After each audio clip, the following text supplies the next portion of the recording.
Welcome back. It's a new video, and this one is once again about farming Darmol East, but this time we're only going to go for the mines. We're only going to pick herbs if they are right in our path, as it were, if we have to, well, sort of run over them. Other than that, we're not going to clear lasher packs and so on. If we do come across Dreamfall, Gromsblood, Ghost Mushrooms while we're, heading for the bosses, then fine. If not, we're going to ignore them. Like, I'm not even going to check for them. You can see I've got find minerals on. And as with the previous video, we're not really going to kill Hydrospawn. We're just going to go straight for Thorium with the satyrs in the way, of course, and after that we're going to go for the last boss. So we do take out between 2 and 4 satyrs each run. That was one of them. Sometimes there are 2 of them here, one in the tunnel, one either here or patrolling around here. And yeah, that was the second one.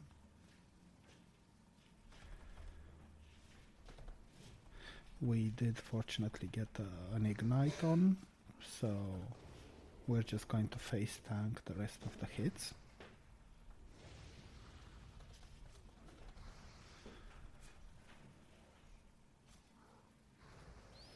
And with these 2 down, we potentially have 2 more to deal with. Sometimes it's just 1. It's really a matter of luck. There is usually 1 of them around there and 1 in the tunnel or at the very end of that tunnel. For the satyrs, we'd go with ice armor, and once we've cleared the 2 to 4 satyrs, once they are dead, we switch to mage armor for Zevrim and for the last boss. And like I said, we're not specifically aiming for herbs, but we are going to pick them up if they are, in our way, as is the case with this ghost mushroom. And one of the satyrs is just walking through right now, as you can see. So we're going to get him here, do a Frost Nova, after that Cone of Cold, and we're just going to keep spamming Scorch. You have enough time to cast a Fireball if you so prefer, but Scorch is generally just as effective.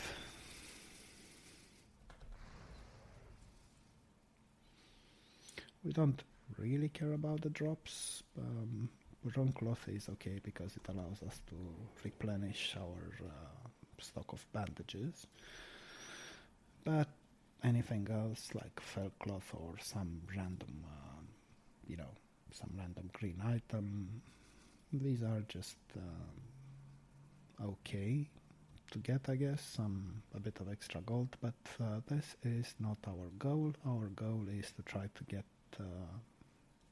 each run down to 15 minutes or less. Later on, when you've got significantly better gear, or if you're a warlock right now, you could get these down to 12 minutes, and you could squeeze 5 of them in 1 hour, as opposed to what I'm doing. I don't generally manage to do more than 4 in 1 hour.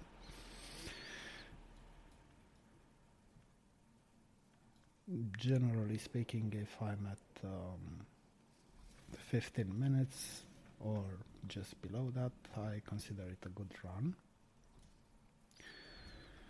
For this guy and for the next boss, we do want to have our dampen magic buff on. For, intense pain, possibly a sacrifice, that sort of stuff. We start with Pyroblast, followed by a Scorch and a Fire Blast, and then we just blink past him, and jump down here. Usually we can avoid the intense pain, but sometimes we do get hit by it. And we just wait here. Again, we do try to avoid sacrifice. It's not really dangerous. I don't think I've ever died to it.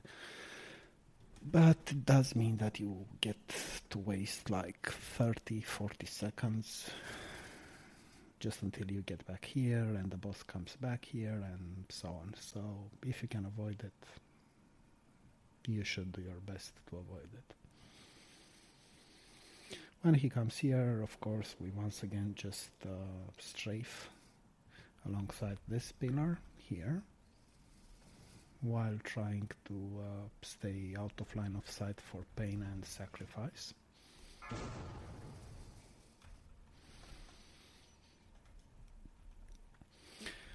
The Warlock is significantly better for this, just because the Warlock's dots will keep ticking while he's out of line of sight, so a mage is not really ideal for this thing. Although one could argue that mages do have their own advantages, such as being able to kill satyrs somewhat easier, I would say.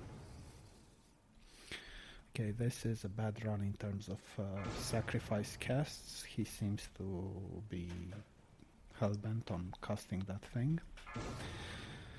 Sometimes you get lucky, he barely even attempts to do it, but this is not one of those times, obviously.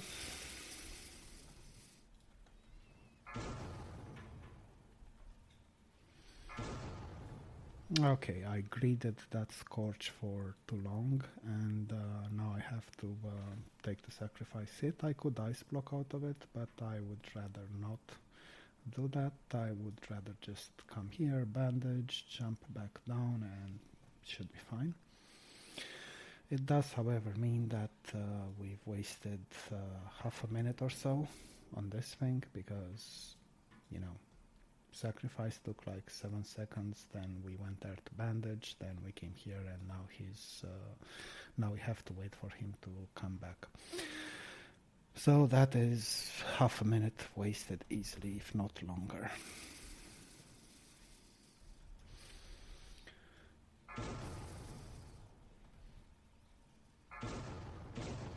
So although you don't get killed by it, if you greed cast like I did over there, then yeah, you may end up losing half a minute easily.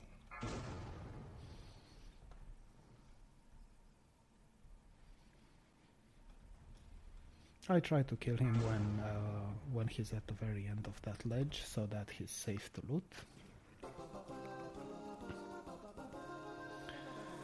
It doesn't always work, but usually I'm fine.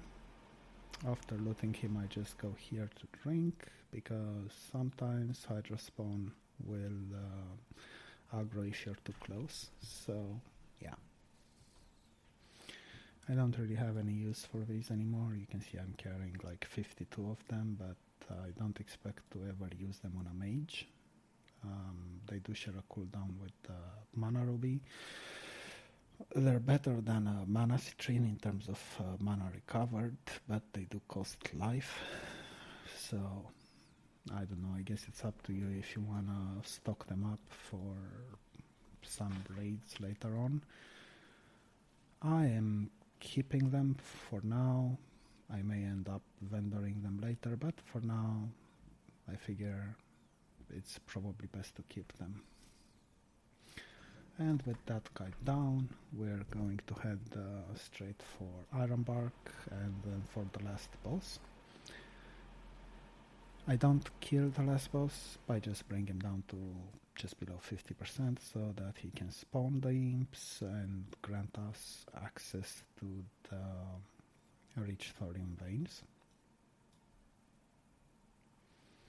In here, it's best to wait until this guy moves out of the way. You can also do what I'm about to do now and start the whole Frogger thing right away, but this guy gets in the way, he blocks your view, you can not always tell when a patrol is heading back, so it's a bit risky to do this sort of thing.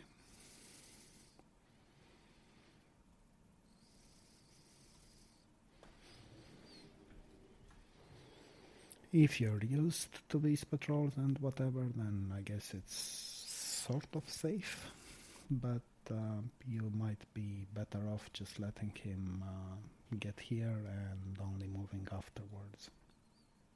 It's up to you, really.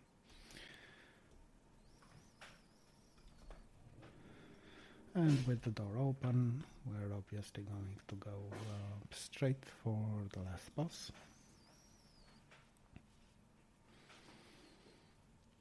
It's always best to avoid the large tree patrol here, if it is here. It does have a huge aggro range. It's not here at the moment, so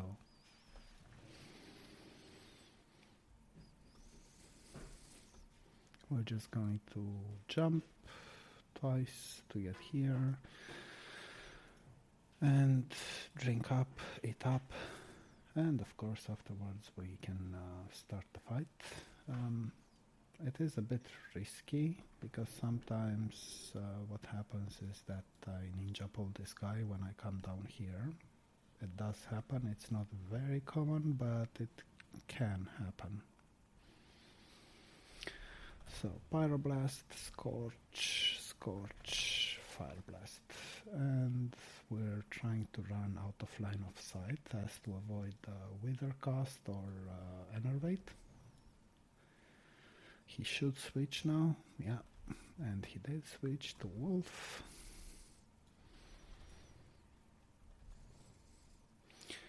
It is a bit dangerous because if he switches right here as he did now, he could potentially get a Wither Cast off. Or even worse, an Enervate. I'm just going to Ice Block this one. You don't have to do it, but it is somewhat safer to make sure that you've still got a bit of mana. And as soon as I used Ice Block, I also used Cold Snap just to make sure that my Ice Block will be ready. I am going to use Ice Block on the final leg of this encounter, as it were. And we're going to get hit by Wither and apparently Enervate as well. So that was extremely, and I mean extremely unlucky. Therefore, we're going to burn Evocate here.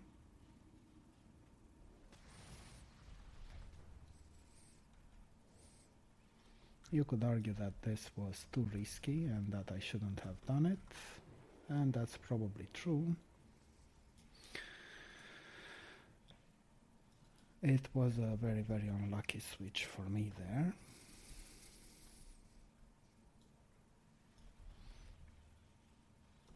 And to make things worse, I don't have a bandage ready right now, so that's kind of super bad. I could craft one though and use it in just a few seconds.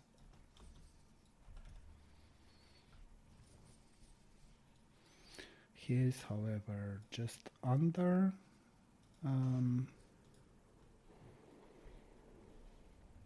Okay, he did eventually cast another Wither, so I'm gonna Ice Block here, wait for the imps to get to me, freeze them, and then run for the reset spot. The Cell Lashes, the big plants, did not get frozen there, but they did not make it here either, so I should be safe. And I'm going to reset using a Lesser Invisibility Potion the moment I drop combat. And then of course I'm gonna run into the cave. The imps always run into the cave, but then they run back out. You can see them now. So you want to wait for that to happen, especially if you've got a node over here. You don't want to start mining right away because you might get caught out, and that would be quite unfortunate. Okay, we did get a blue sapphire, that's worth about 43 gold, and we got an arcane crystal, that's worth about 49 gold, so that's, I don't know, 90 gold right there. It's not bad for the first run.